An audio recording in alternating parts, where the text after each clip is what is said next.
Good morning, Tracy Currington. How you doing this morning? I am well today. First episode of a brand new year. Certainly excited to be here with you, Paul. Couldn't think of any other place I'd rather be. That's awesome. I can think of a few places. Not that I'd rather be, but I'd rather be doing this from. How's that? That's It's yes. I it's yeah, a beach, a ski resort, something like that. awesome. Welcome So, everyone.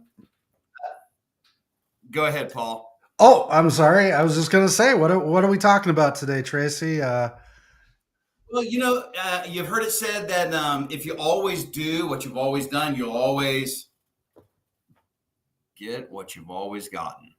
And I was reading this morning, Paul, from the management guru Peter Drucker, and in his book on it's the Daily Drucker, 366 Days with Peter Drucker. I thought, in the spirit of a leap year, we get an extra 24 hours this year. I thought I might pick up that book and read it on a daily. And get this, it kind of goes right along with what we're going to be talking about today. All organizations, he says, need a discipline that makes them face up to reality. He says eventually every activity becomes obsolete. I mean, the things that worked for you may not work for you, or maybe they were never working for you. And I think probably one of the greatest weaknesses that I've found in my own life and a lot of business leaders that I've spoke to is they lack they're unable, or they have the inability to stop doing what's not working.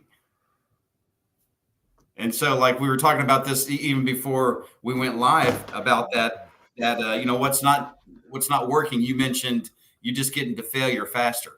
You just, like, when it's not working, you're like, let's just work harder at it. And so I think today we're going to be discussing a little bit on the thread of innovating, and of course our podcast title, pivoting, learning to pivot on that. So the title of the episode, Paul, you've got that title. Yeah, understanding revenue projections. So Yeah, I almost want to jump out of the title and kind of dive into what you just said, because I'm just I making think a it goes note here. hand in hand. I mean, like when you're trying to project your revenue, I think everything begins. I heard one leader say one time, the rarest form of knowledge is self knowledge, and I think that's where it begins. Like, reflecting back on the old year, I think that's where you have to start. What went right, what went wrong, and then, like, if we're going to project revenue for this year, we have to find out where we are. Kind of like the old malls, the malls that, like, Amazon's buying up to make hubs. They're closing down malls. But whenever you walked in that, one of the first things you did is found that directory. I mean, if it's 3-story mall, you got to find out where you are in relationship to wherever you want to go, wherever you want to shop, where you want to be. And I think if you're going to project something, you need a starting place. All right, I've got a statement for you. Would you agree with Okay. unlimited time and unlimited resources, you can accomplish anything? Unlimited time, unlimited resources. Ooh, okay. I love that. But I think it's kind of like unlimited resources, unlimited time. Like, if you had all the clocks in the world, you had all this time, but you don't have a compass pointing to the right direction. If you're Well, not that's clear on your direction, it's you're assuming the direction is there in that statement. Would okay, you okay. So agree or disagree with, if you had unlimited time and unlimited resources, that you could accomplish anything? The accomplish anything is the direction. okay. This is a yes or Unlimited no. time, unlimited resources. Yes, yes. My initial is it have direction? Yes. The answer is yes. I think you're trying to over chew on it. Okay, so really, because we're talking, I mean, ultimately, with your opening and everything, we're really talking about setting goals for 2024 and Mhm. accomplishing them. And with unlimited time and unlimited resources, of course, we could accomplish anything. Sure. The problem is that we don't have unlimited time and unlimited resources. Mhm. So for any goal that we put together, we've got to have what I call the 3 pillars of success. It's unlimited mindset, unlimited mind, right? Time, Mm. resources, money, right? So now we have limitations on everything but the mindset. Okay, we only have Mm-hmm. so much to work with, and we have so much time to work with. So any goal that we set for the end of the year, the thing we need to understand is the amount of money that we're going to have to get to the goal, how we're going to put the resources together, and the time. Now Mm-hmm. we can maximize time, we can multiply it with people and technology, right? We Mm-hmm. can apply people and technology to hit the goal. If we're hitting, it's a monetary goal. Of course, we're talking about revenue. As we get money in, we're increasing the amount of money that we have to put to that. It's understanding where the goal is and when and what resources we need to put in place to get there. Does that make Mm-hmm. sense? Oh, I love it. Well, and the practical way of of strategizing that. Like, okay, I've got this revenue projection. How do I do that? And I love what you said, you shared with me here recently about reverse engineering that and what that looks like when you break it all down, right? And like reduce Right. it to its least amount of terms. Right. And companies do that. I mean, medium-sized, large-sized companies that they did this in December, maybe even November. They sat down and they strategized, you know, 2024, what they're going to accomplish, what their goals are. They kind of know what their numbers are before the end of the year, if Mm, their fiscal year is ending in December, and then they project what they're going to do for next year, and that works all the way back. So you got to set the goal for the end of the year. You got to break that up into specific initiatives that are going to get to that ultimate goal, and then apply the resources, the cash, the people, and ultimately the bottom line is everybody in the organization has to believe you can get there. The mindset has to be right mhm. to get to that goal, and Yeah. and that's uh, kind of the thing. So, what do you think?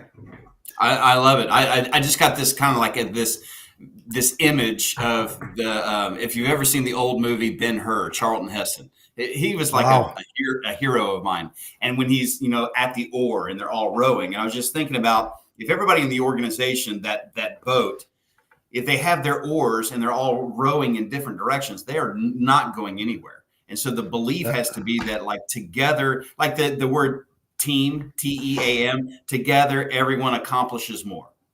And if we can row together on this thing, that belief, we're going to get there faster than we ever imagined because that level of belief. that's awesome. I feel a little weird that I didn't know that acronym for team. Oh, see, okay. Man, I gave something to Paul. Woo! You ready to dive in on this? Full transparency. I'm just sitting there. Wow, that's I'm a big. I make acronyms out of everything. I cannot believe I did not know that's what that Oh, acronym was. I'm But that's so great. honored. That's great. Um, so let's kind of draw it out so Let's that do we it. understand. Let's say that we're a business that did $500,000 last year, Mhm. right? We're a small Got it. business, just getting rolling. We did 500, um, and we're a little aggressive this year. We want to do a mill. We want to double the business. Mhm. You know, like a 50% increase year over year if we can't hit more. But in this particular situation, so the number is a million, right? Mhm. And so let's say the average cost of the product, make it a product, right? Make it easy, Okay. is $500, right? We've got one product line because we just started last year. So, Trace, what do you think the next step is there? Okay, we dropped this number down. We know what we're hitting. We all agree. How do we work that back? Yeah. So I mean, like like you want to make $1 million in revenue, and you've got a product that sells for $500, how many $500 products do I have to sell to make it $1 million? All right. Let's we got Gavin on the calculator behind the scenes. He's gonna drop these numbers for us so we don't have to do them in our head.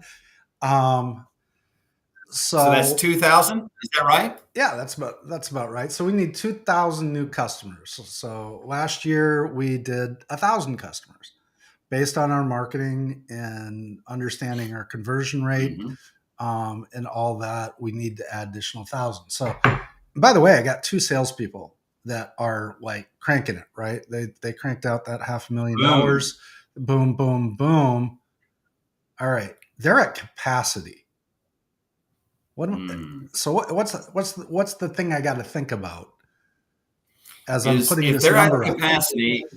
If they're at capacity of 500,000, the logical step would be I got 2 guys that can do 500,000. I mean, logically, it would make sense to say I need 2 more guys to do another 500,000. But I was just thinking about when you were saying that, like this image of, remember the Clydesdale horse analogy? That like one Clydesdale can pull 8,000 pounds by himself.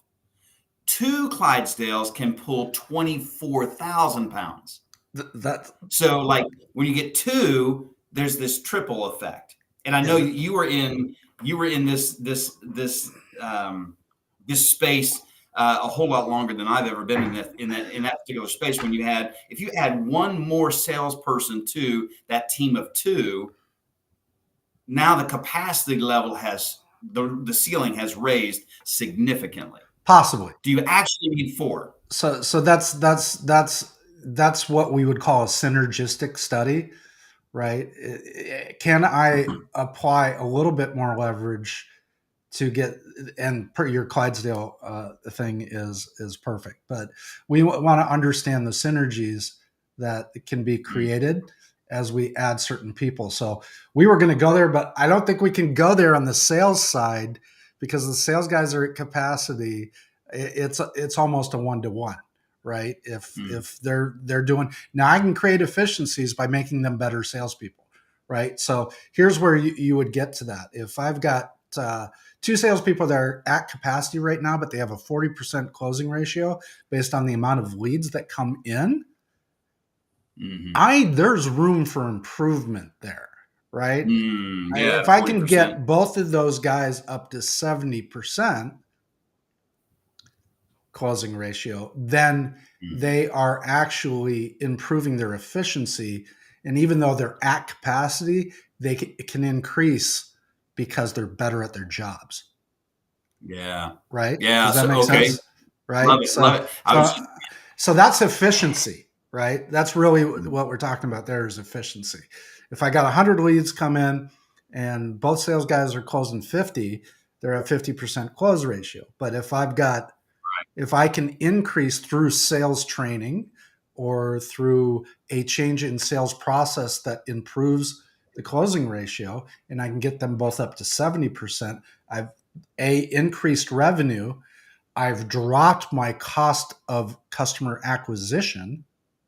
And I'm just more efficient with the leads that I'm getting in. So that's one way to increase that revenue to hit that $1 million this year. So if I move both guys up to 70%, that still doesn't get me to $1 million. Correct. So I'm just thinking like one little thing I want to come back to the 70% one about the efficiency, also effectiveness. Those two kind of go hand in hand. Right. Like how can you make a salesperson more effective? They've got to have better qualified leads. So they had all these leads that they were converting at 40%. So training them, making them better sales guys, but also improving the leads that are coming in would be one way. I think Lou Holtz, coach, said, I'm a better coach when I have better players. So like on the training side of it, I mean, like so true. I mean, like I'm the greatest coaches, Tom Landry's and other people in other sports things, for the Bulls and stuff like that. I mean, like who would they have been? Phil Jackson, were it not for the players that were on their team. Oh, absolutely. The thing is that I mean, really, and I know we're getting off in the weeds on the sales side here, but I want to add this to it is you have to do root cause analysis here. Hmm. Okay, is it the salesperson or is it the sales process? Ooh, I love it. Yeah, it's good. Okay, because in fact, I had a client last week. We were talking. They're a little frustrated with their salesperson, and they only have one. It's a small client. And we got really into the weeds in the call, and I asked him a ton of questions about the sales guy and the sales process. And I found out that they had a 12-page contract. Okay, it's like With this each sales. monster Wow. with each sale, right? So Oh my goodness. Wow. it's a high ticket service, and it had a 12-page contract in there. And I said, "Woo!" So you're now you've got the legal side that slows the sale down. This has been true throughout my career in enterprise. Hmm. I could close a deal, and then I've got 2 months of back and forth with the lawyers in the game. Yeah. And what That's a we slow decided, sales cycle. yeah, we added a step to their. So what we ended up doing last week, and this will absolutely work. I've done it with other. We added a step into their sales process, and the step was an LOI. So it was an LOI or a proposal that needed to be signed and agreed upon prior to a contract so that all the pieces in there would be in. This is what we're going to put in contractual. We're agreeing to the project, the scoping, what we'd call scoping. Do you agree to this or don't agree to this? And when that's signed, it actually it changes the game a little bit because psychologically the prospect is now signing a document that he's moving forward, okay, Mm, without getting into the legal t's and c's. And hmm. then we get into the legal t's and c's. So it actually makes them commit without the contract, and then you get into the contract phase. So signing of the contract is more of a formality because the it, it commitment level's becomes already. it becomes like the sealer in between the bricks, Mm, I right? love that. We've laid the bricks. Now we're sealing them up, and Ooh, that's that's good. and he needs that step because what happens in the deal and in enterprise, that the deal can stall, but not only that, it rots. Okay, Mm, it's time that other people can get in the door. It's time that other people can change their perspective, change their mindset, change a lot mm, of things that can happen in that, that legal negotiation yeah, step in the deal. So we actually add a step to the process to that is firm so up the interesting. relationship, Yeah. and then move it on. So, and going back to the point of this is really about um, taking a look at the root cause of why those deals aren't coming through. It's not always the sales guy. The sales guy may be the greatest sales guy in the world, but if he's got errored process underneath him that he Yeah. has to do, that can impact his closing ratio. Yeah. Okay, Absolutely. so That's so good and slows down the sales cycle. yeah, It, and it, it's funny that I've learned over the years, sometimes slowing things down from a control standpoint, like adding the LOI in there, speeds things up. yeah. It So it's sounds totally numbers. counterintuitive, It is. but It like, I mean, does. well, but everything, I mean, like if you sit down and don't just start pouring concrete on the ground, survey the ground first. Yeah. If you spend the time researching and developing what's under, is there a spring under this ground? I mean, like just surveying it, flattening it out and everything before you start putting pier and beams on the ground to build the house, Well, you're going to and save a lot of time. it's intuitive because in any sales cycle, one of the key pieces is getting agreement along the way. We call them Mm. trial closes, right? Yeah, This is right. just this fortifies agreement Mm. prior to the final sign off. So Yeah. you're just adding a sign off in. They've committed, and now it's just about T's and C's. It's Boy, you not know what? about the deal anymore. I'm thinking right now, Paul. I know we're talking about understanding the revenue projection and setting that target first, and we dove into the sales. We really need to bring that out for our viewers and our listeners. That there's a lot of depth that we have to uncover on that one. That's a great one. That's an entire probably series. Yeah, there's and that's really like getting deep into your sales process and understanding your customer base and ultimately how they buy, right? Hmm. Because your sales process with your avatar, your target market, if you can align your sales process with their buying process, you're that much tighter with them through the sales process. Yeah. I didn't want to use the word process again, but I guess I had Yeah. to. Well, yeah. Like, what's another word for process? Okay. Um, So we've got to get. So in 2023. 6 months in, we did 250K, let's say. Another six yep. months, we did another 250K, gave us 500. Now we're talking about by improving the sales process and ensuring, looking at those two parts, the salesperson and the sales process, giving time on both sides in the first 6 months. Now we want to be at 500K. Last 6 months, I'm just logically speaking, the last 6 months, we want to be at, with December push and stuff like that, we want to be at another 500K to make $1 million. What do we need to do next? So I would disagree with that. Okay. And this is where a lot of um, people who are planning their next year miss this point. Okay. There is going to be a ramping period. It is not suddenly you jump from, doing 500K last year and you jump from the first month, you all of a sudden jump from 25 to 50K. Mm-hmm. It's not reality because you need to hire another salesperson. You need to get marketing in place to generate the leads, understanding the conversion ratio on that lead generation and going to. So it's a ramp period Q1 to Q2. So I always kind of look at 20%, 40%, and then 40%. So Q1 is 20%. Yep. You're getting another 20 to 30% Q2, and then the bulk, because now you should be ramped at 6 months. The bulk of that money is coming in Q3, Q4. Mm-hmm. Okay, so you literally ramp it because depending on the industry, I mean, there are some industries it takes 2 weeks to train a salesperson, and a month and a half later they can be at capacity. But I Mm-hmm. always assume things are more complicated. You're looking at 6 months to get a salesperson really started and really comfortable in their skin selling your product. So you need to really understand how you're bringing the lead flow in, how you're turning up the marketing dollars, because you're going to have to increase the expenditure of dollars to gain revenue.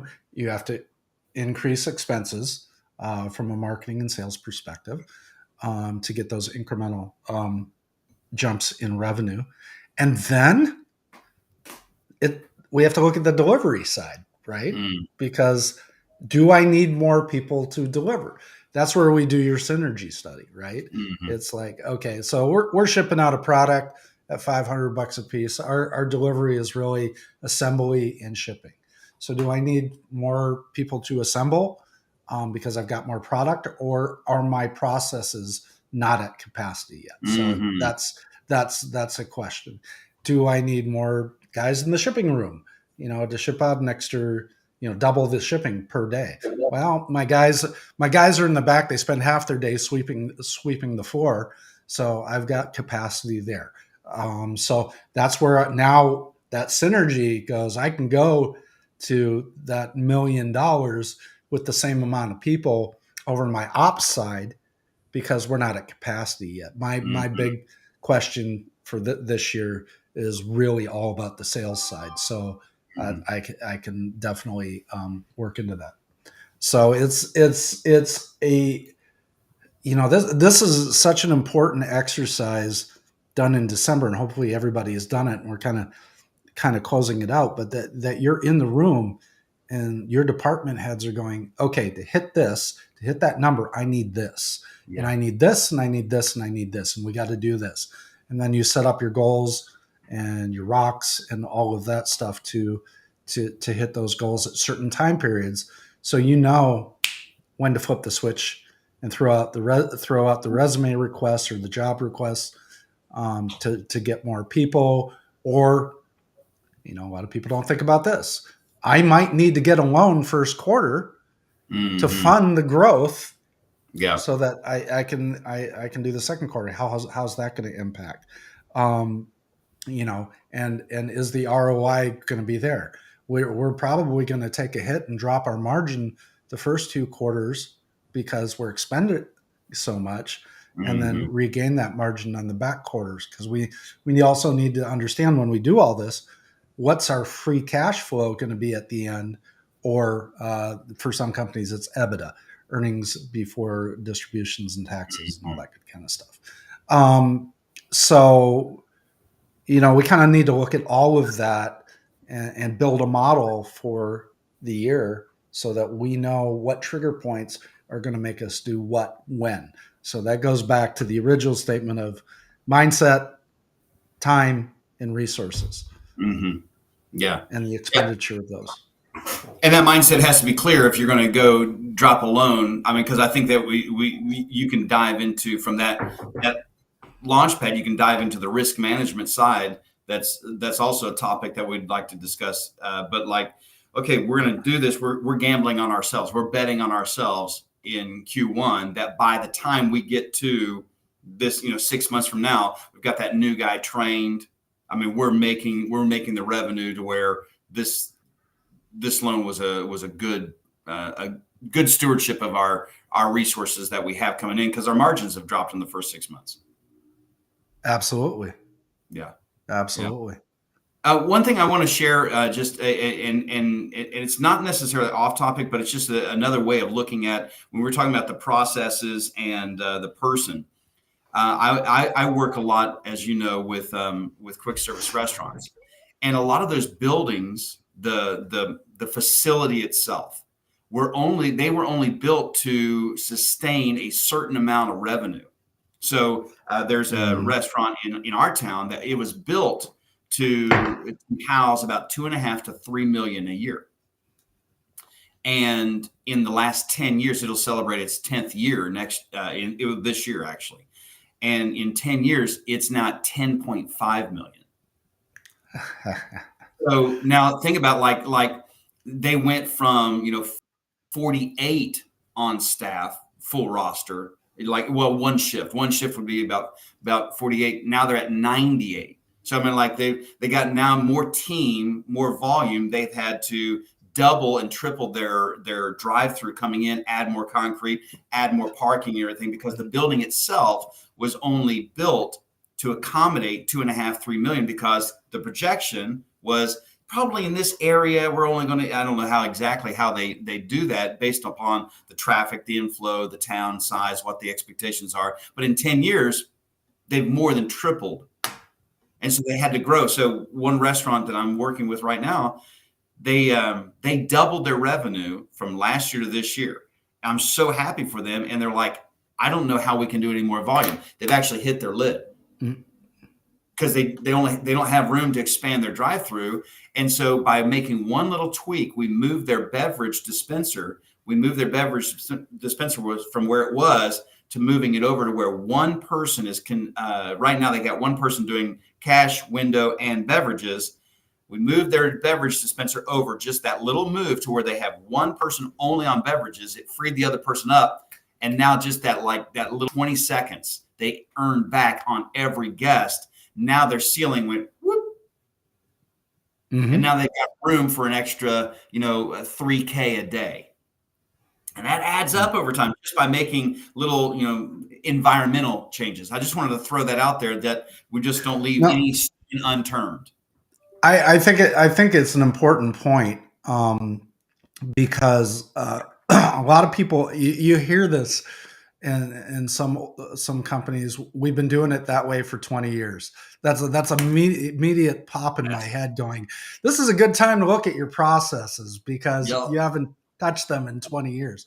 Yeah. Um, the thing is that you should be reviewing your processes at least minimum once every quarter.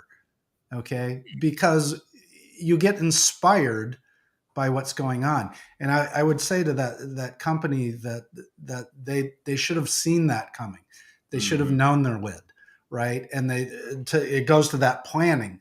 They sat down every year at the end of the year and go, okay, we just increased revenue by X this year. What happens if we do that again? Okay, Mm-hmm. this drives right back into risk. Yeah. Okay, we're at the risk of hitting our ceiling.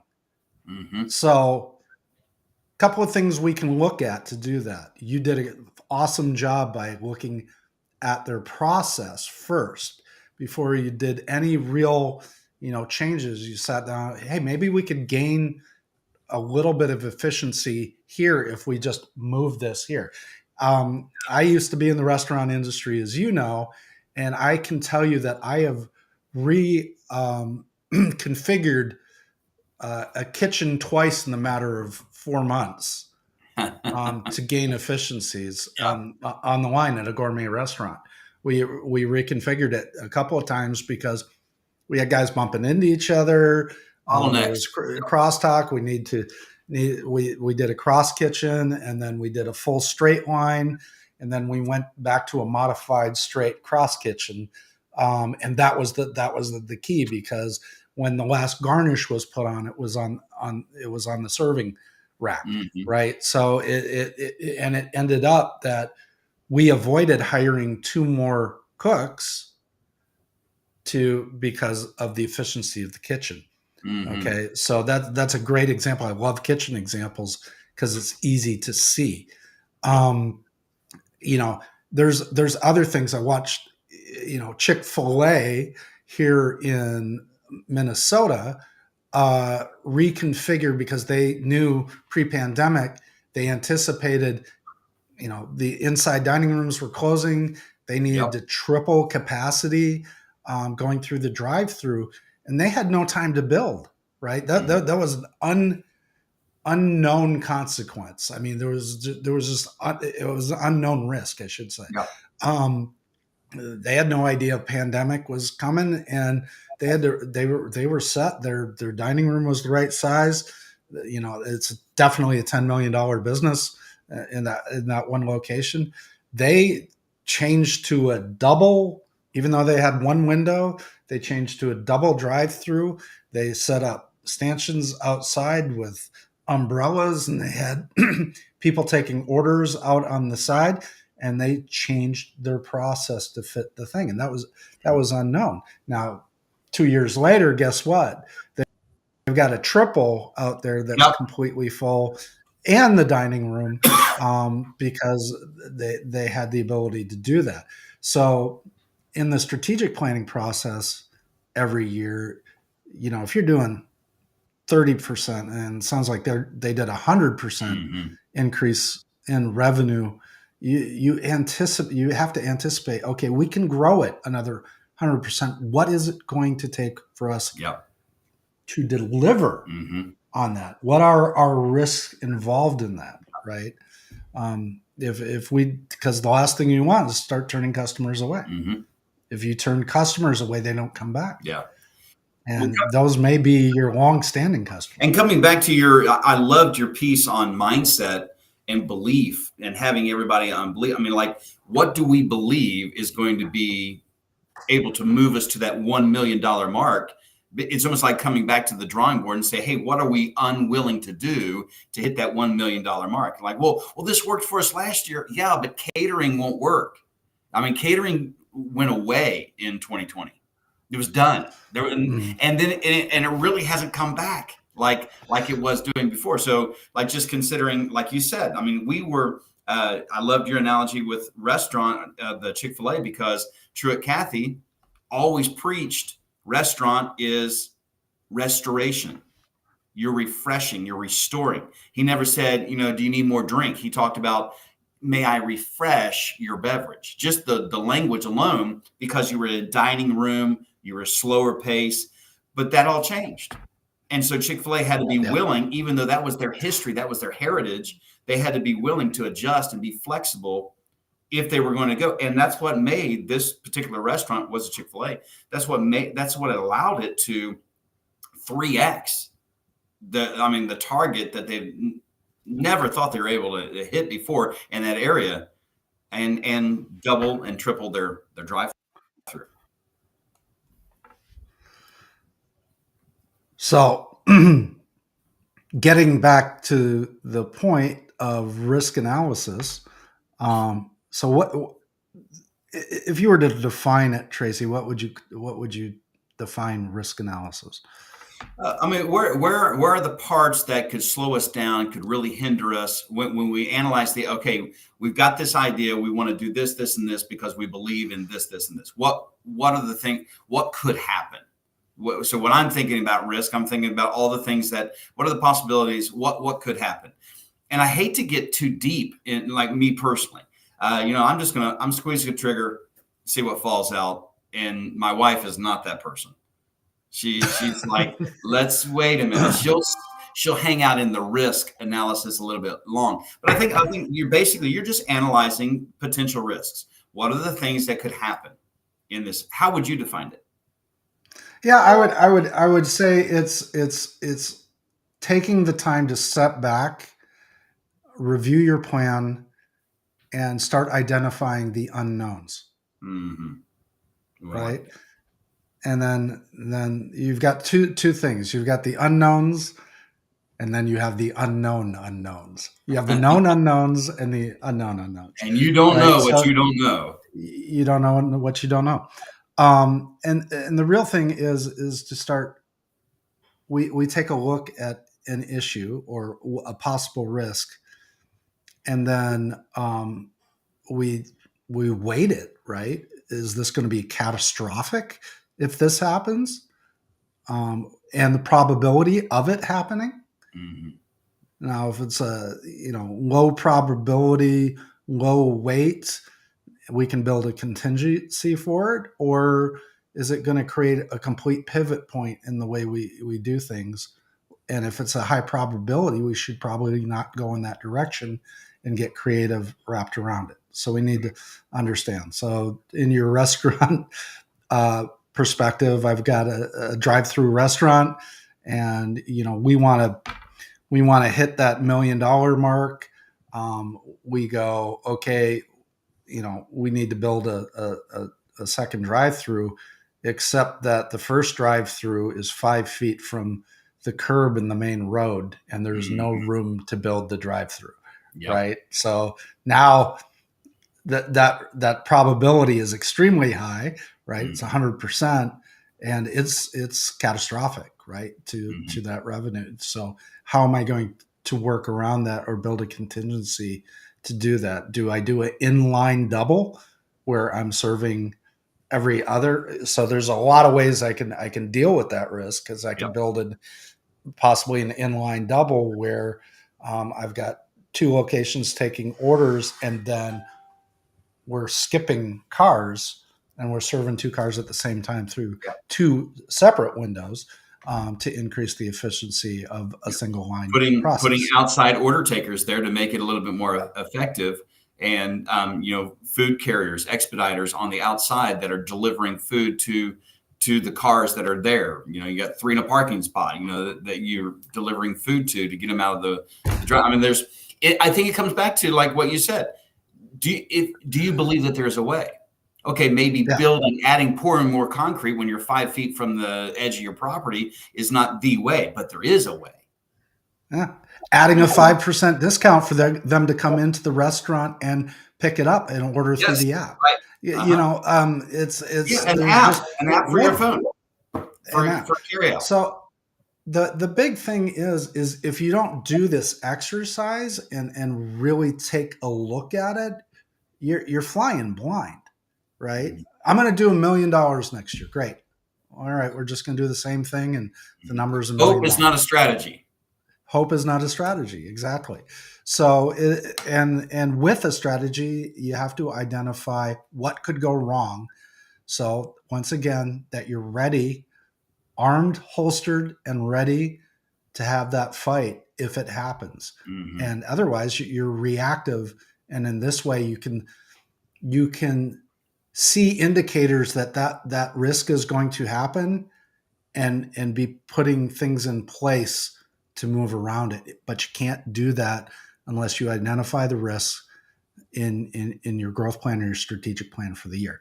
So you really need to sit down, get out of your business. If you're, solopreneur or small staff, or if you've got, four heads of state, you have to sit down and do this strategic planning for the year. It's not really strategic. It's tactical. Within the year, it's tactical planning. Okay, Yeah. it's just 2024's plan, and hopefully to get to an overall strategic goal in 5 years, right? So each year builds up. But definitely, what worked this year, 2023. Let's keep doing it. What didn't work, let's find a better way to do it. Right. And how Here's can the we number. improve on what did work? Right. Yeah, absolutely. Yeah. Without breaking it. Yes, Right. exactly. Yeah. I've seen that. I've seen Right. that people break. They're trying to over improve a proven process, You and that overthought it. Yeah. don't fix what's not broken. Fix what is broken first, Mm-hmm. and then um, working your way back to resources and cash flow to execute on that plan. Yeah. One highlight I want to have, because I know we're coming down to the end, but one highlight I want to have here is like one thing that like our viewers would know from you and I. We've never talked about what are other people doing. Like we're not. It's not other people's business. It's our business. We did 500 last year. We want to do 1,000,000. I don't care what other people are doing. Other people are retracting. We want to expand. I mean, it's a great opportunity when you're looking at strategic planning, looking at, okay, where's our economy? Oh, the economy is going down. Okay, then we should like kind of, tighten our belts and keep it tight and stuff. Instead of doing that, let's dominate. Here's an opportunity that just to the business model we were talking about, that's what they did through a So pandemic. They reached out. yeah, and I look at it more this way: other people are contracting, or people are contracting, and they're not spending money. Let's be the place that they do spend their money. Yeah. Let's be the place where they empty their wallet, because we're providing such a great service or a great product that we're necessary in their lives, Yeah. because we impact them in a way that makes them want to come back and do business with us, even if they're stretching on their last dollar. That we become a necessity in their life. Mm-hmm. Let's be that good, right? Yeah. Let's be where they spend their money. I'm glad we added that component to this episode about the customer, about our service to them. What do they deserve? They deserve our best. And like we got a $1 million projection, a revenue projection that we have out there. But what separates us from anyone else, I mean, we want to dominate in our sector. And what's going to dominate is returning customers. That's a satisfied customer. How do you know? They came back. I mean, they're now a raving fan. They're an ambassador for us. And so, like, it's not just one guy didn't just buy one $500 product from us to make up that 2,000. That guy came back and bought two more, and he referred three other people to buy three more $500. I mean, like, that's because of the service, because that's our commitment. I'm glad we added that component in there about serving to the finest capacity and excellence our customer base. Absolutely. Well, my friend, we're at the end. I love this is iron sharpening iron here, and I know that I feel refreshed when I get to get on a call with you and explore these topics. It's a blast. I love interacting with you too, Tracy. It's always thought generating, and I hope everybody gets their thoughts generating wrapped around what they're going to do for 2024 if they haven't already planned it out. And the one thing I want to leave you with is, well, it's not something you stick on the shelf and never look at again. This should be a living thing that you review every week so that you are ensuring that you're executing on your plan. And if you do run into those risks, that you are mitigating those risks, and having contingency plans wrapped around those roadblocks. And ultimately, if you got to pivot, you got to pivot, but don't change the goal. That's right. Just pivot how you're going to get there. All right. Yes. So with that, we'll see you next Thursday. Take care, you guys.